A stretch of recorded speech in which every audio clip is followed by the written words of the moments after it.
Hello friends, எல்லாம் எப்படி இருக்கீங்க? வெல்கம் டு கோவை அம்மு சமையல். இன்றைக்கி நம்ம கிச்சன்லைங்க கிச்சன் டிப்ஸ் அண்ட் ட்ரிக்ஸ் தான் பார்க்க போகிறோங்க. இப்போ ஃபஸ்ட்டு டிப் என்னென்னு பார்த்தீங்கன்னா, இப்போ இன்ஸ்டண்ட்டாக எப்படி ஊறுகாய் செய்கிறதுங்கிறது தான் பார்க்க போகிறோங்க. அதுக்கு பாருங்கள், உப்பில் ஊற வச்ச மாங்காய் எடுத்து வச்சுருக்கேங்க. அது கூட பார்த்திங்கன்னா வெந்தயம் கடுகு எடுத்து வச்சுருக்கேங்க. வெந்தயம் 2 ஸ்பூன், கடுகு 2 ஸ்பூன் எடுத்து வச்சுருக்கேங்க. இப்போ இதை நல்லா வறுத்துட்டு பவுட்ரு பண்ணிக்கலாங்க. வெந்தயம் கரைஞ்சிடக்கூடாதுங்க. பாருங்கள், இந்த மாதிரி நல்லா பொன்னிறமாக வர வரைக்கும் அடுப்பு மீடியம் ஃப்ளேம்லேயே வச்சு நல்லா வறுத்து எடுத்துக்கோங்க. அதே மாதிரி கடுகையும் நல்லா வறுத்து எடுத்துக்கலாங்க. இப்போ ரெண்டையும் பவுட்ரு பண்ணிவிட்டு காட்டுறேன் பாருங்கள். இப்போ பாருங்கள், 2 பவுட்ரு பண்ணிவிட்டு வந்தாச்சுங்க. நம்ம இப்போ ஊறுகாய்க்கு தாளிச்சிக்கலாங்க. ஊறுகாய் நல்லெண்ணெயில் செஞ்சிங்கன்னா ரொம்பவே டேஸ்ட்டாக இருக்குங்க.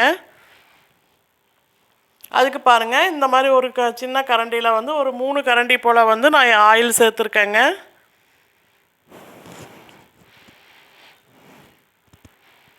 அடுப்பு மீடியம் ஃப்ளேம்லேயே வச்சுக்கோங்க. ஆயில் நல்லா சூடானோன்னா ஒரு 2 ஸ்பூன் கிட்ட கடுகு சேர்த்துக்கலாங்க. இப்போ அந்த கடுகு நல்லா பொரிஞ்சு வர வரைக்கும் வெயிட் பண்ணலாங்க.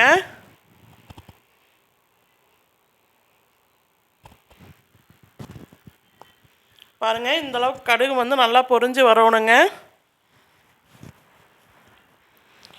இப்போ அடுப்பை ஆஃப் பண்ணிக்கலாங்க. ஆஃப் பண்ணிவிட்டு இந்த ஆயில் நல்லா சூடு ஆறட்டுங்க. அது வரைக்கும் வெயிட் பண்ணலாங்க. இப்போ பாருங்கள், இந்த ஊறுகாயில் இந்த மாங்காயில் இப்போ மிளகாய்த்தூள் காரத்துக்கு சேர்த்துக்கலாங்க. இப்போ நார்மலான மிளகாய்த்தூள் தான் நான் எடுத்திருக்கேங்க. நம்ம ஆயில் எந்த கரண்டியில் எடுக்கிறோமோ அதே கரண்டியில் தான் நான் எல்லாமே அளவு எடுத்திருக்கேங்க. இப்போ அதே கரண்டியில் நம்ம வறுத்த வெந்தயம் கடுகு பொடியும் சேர்த்துக்கலாங்க. பாருங்கள், ஒரு 1.25 கரண்டி கிட்ட வந்திருக்குங்க. 2 கரண்டி போல் நம்ம மிளகாய் தூளும் சேர்த்துருக்கோங்க. இப்போ இதில் ஒரு 2 ஸ்பூன் கிட்ட நம்ம பெருங்காயத்தூள் சேர்த்துக்கலாங்க.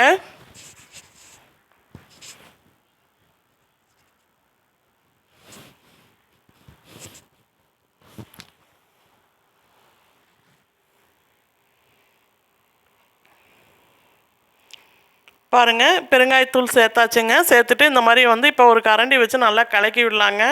கரண்டி இந்த ஊறுகாயில் கலக்கும்போது பார்த்திங்கன்னா கொஞ்சம் கூட ஈரமே இருக்கக்கூடாதுங்க. அதனால் ஒரு துணி வச்சு நல்லா தொடச்சிட்டு அதுக்கப்புறம் நல்லா கலக்கி விடுங்க.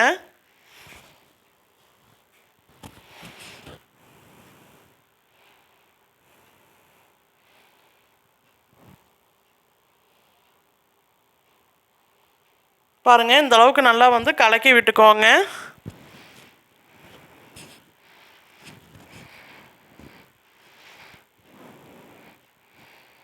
இப்போ நம்ம இதில் ஆயில் சேர்த்துக்கலாங்க. ஆயிலில் சுத்தமாக சூடே இருக்கக்கூடாதுங்க. நல்லா சூடு ஆறிடணுங்க. ஆறின பிறகு தான் நம்ம மாங்காய் ஊறுகாயில் சேர்க்கணுங்க.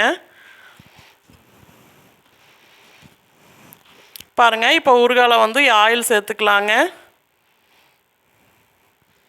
சேர்த்துட்டு ஒரு கரண்டி வச்சு நல்லா கலக்கி விட்டுக்கலாங்க. ஃபஸ்ட் டைம் என் வீடியோவை பார்க்குறவங்களா இருந்தீங்கன்னா ரெட் கலர் சப்ஸ்கிரைப் பட்டன் அழுத்துங்க. பக்கத்தில் இருக்கிற பெல் பட்டனில் ஆளுன்னு கிளிக் பண்ணுங்கள். அப்போ தான் நான் போகிற ஒவ்வொரு வீடியோவோட நோட்டிஃபிகேஷன் உங்களுக்கு வருங்க. பாருங்கள், இந்த மாதிரி ஒரு கரண்டி வச்சு நல்லா கலக்கி விட்டுக்கோங்க. கலக்கி விட்டுட்டு உங்கள்கிட்ட கண்ணாடி ஜாரோ இல்லை பீங்கான் ஜார் ஏதாச்சும் இருந்துச்சுன்னா அதை இந்த மாங்காய் ஊறுகாவை அதில் போட்டு ஒரு 2 நாள் கழித்து யூஸ் பண்ணி பாருங்கள். ஊறுகாய் சாப்பிட ரொம்பவே டேஸ்ட்டாக இருந்துச்சுங்க. இந்த மெத்தடில் நீங்கள் ஊறுகாய் செஞ்சிங்கன்னா உங்களுக்கு 6 மாதம் ஆனாலும் கெடாதுங்க. கண்டிப்பாக இந்த டிப் உங்களுக்கு யூஸ்ஃபுல்லாக இருக்கும். ட்ரை பண்ணி பாருங்கள். இந்த டிப் உங்களுக்கு பிடிச்சிருந்தா என் வீடியோவுக்கு ஒரு லைக் பண்ணுங்கள். உங்கள் ஃப்ரெண்ட்ஸ் அண்ட் ஃபேமிலிக்கும் ஷேர் பண்ணிவிடுங்க. இப்போ அடுத்த டிப் என்னென்னு பார்க்கலாங்க. நம்ம எல்லாத்து வீட்லேயும் இந்த மாதிரி நெகில் பாலிஷையும் வாங்கி யூஸ் பண்ணுவாங்க. சில சமயங்களில் காற்று போயிடுச்சுன்னா இது ரொம்ப கெட்டி ஆயிருங்க. அந்த மாதிரி இருக்கிற டைமில் இதை நம்ம தூக்கி தான் தூர வீசுவாங்க. இனிமேல் தூக்கி தூர வீச வேண்டாங்க.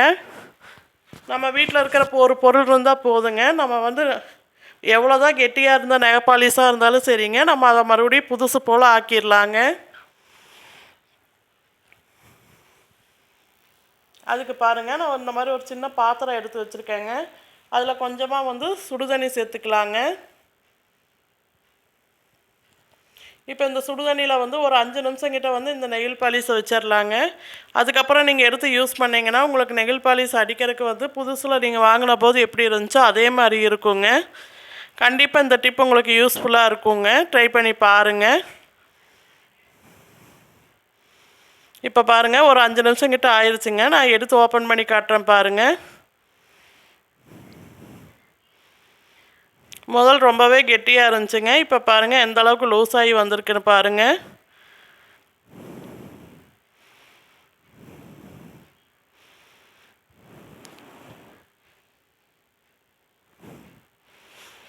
இனிமேல் இந்த மாதிரி கெட்டியான நெயில் பாலிஷை தூக்கி தூர வீச வேண்டாங்க. இந்த மாதிரி யூஸ்ஃபுல்லாக மாற்றிக்கலாங்க.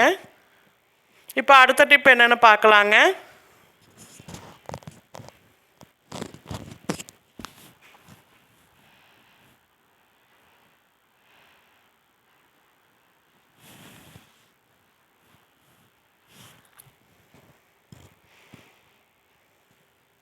அடுத்த டிப் பார்த்திங்கன்னா, நம்ம எல்லாத்து வீட்லேயும் வந்து பச்சை மிளகா வாங்கி யூஸ் பண்ணுவோங்க. பச்சை மிளகா வாங்கிட்டு இனிமேல் வந்து காம்பை வந்து தூக்கி போடாதீங்க. அங்கே அந்த காம்புலேயும் வந்து சூப்பரான டிப் பார்க்கலாங்க. இப்போ பாருங்கள், இந்த பச்சை மிளகாவில் இருக்கிற எல்லா காம்பையும் நான் எடுத்துடுறேங்க.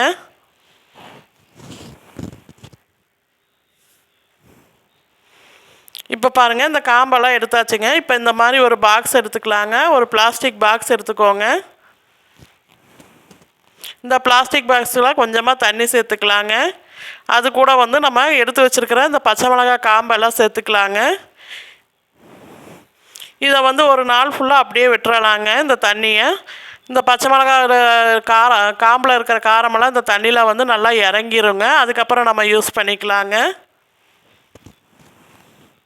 இப்போ பாருங்கள், ஒரு நாள் கழித்து பார்க்கலாம் பாருங்கள்.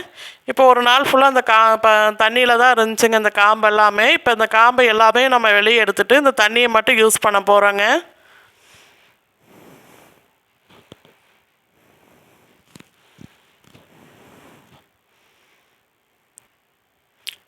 இப்போ இந்த தண்ணி எடுத்து ஒரு ஸ்ப்ரே பாட்டிலில் ஊற்றிக்கலாங்க. இப்போ இது கூட கொஞ்சமாக வந்து வினிகர் சேர்த்துக்கலாங்க. இந்த பச்சை மிளகாய் காம்போட தண்ணியோடவே வந்து வினிகரும் கொஞ்சமாக சேர்த்துக்கலாங்க.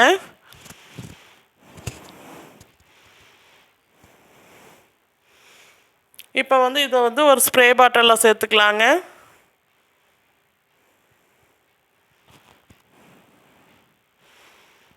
இந்த பச்சை மிளகாவோட காரத்தோட தண்ணியும் வந்து நம்ம இந்த வினிகரும் சேர்த்துருக்கனால சுத்தமாக வீட்டில் இருக்கிற பல்லி கருப்பாம்பூச்சிக்கெல்லாம் சுத்தமாக இந்த வாசமே பிடிக்காதுங்க.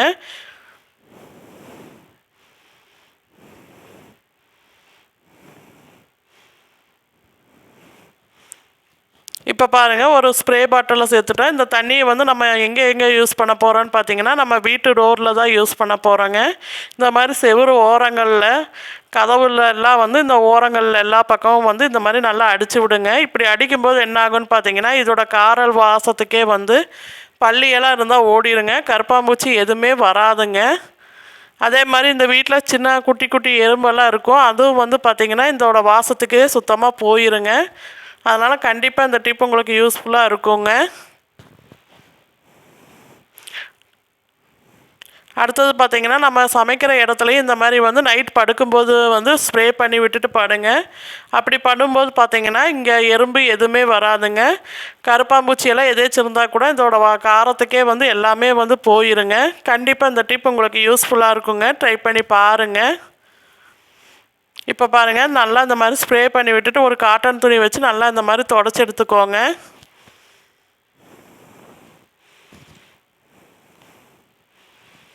இந்த டிப் உங்களுக்கு பிடிச்சிருந்தா லைக் பண்ணுங்கள், ஷேர் பண்ணுங்கள், கமெண்ட் பண்ணுங்கள். கோவை அம்மு சமையலை சப்ஸ்கிரைப் பண்ணுங்கள். Thank you all.